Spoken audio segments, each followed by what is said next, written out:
Olay болса қадірлі қауымның дәстүрлі әндерді насихаттап жүрген Наргиже Серікбаеваның «Таңды ару» атты концертіне қош келдіңіздер.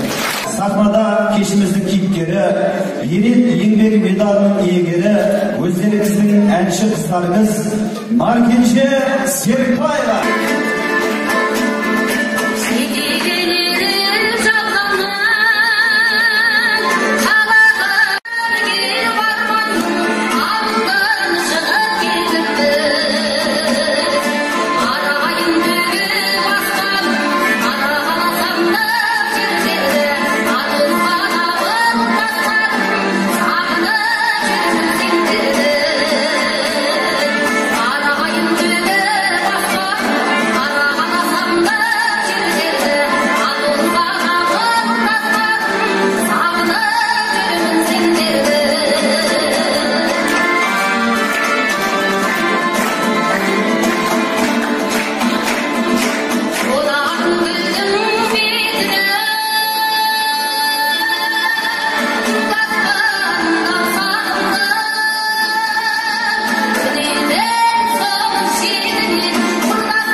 Bilgimçi жаздырдığım doğrusu bunun havayla жаздырдığım misal Arlaş жазып берді өзбек ағайындар misal не намысты ona өкпелемейсіз андыран естіп бәділіп жаздырған қилып сіз үшін деп тұрмын. Ой, рахмет. Газдың тосы деп ona өзінің үшін араластырып жатыр. Рахмет, Алла разы болсын. Қалам кеп көре береміз тағы да Құдай қаласа. Ой, осының өзі аға үлкен сыйлық. Рахмет, үлкен басыңызды кішірек. Қыз кеп қалыпты елге сыйлап жатқандарыңызға Алла разы болсын. Андай сыйлықтарыңызды ұмытпаймыз әрине. Газбиді ұмытпаймыз аға. Өнеріңіз өсе берсін. Әрқашан өздерді неден көріп тұрамыз, телевизорда көріп тұрамыз, ютубта көріп тұрамыз, басқа жерде көріп тұрамыз, интернеттерде. Біздің қыз өлең айтып жатыр деді, қуанып отырамыз. Ой, рахмет аға, Алла разы болсын. Шаршамаңыз, әрқашан осылай өнердің арқасында халықтың қызметінде шаршамаңыз. Құдай қаласа балдардың күйеу бала десек те болатын шығар. А енді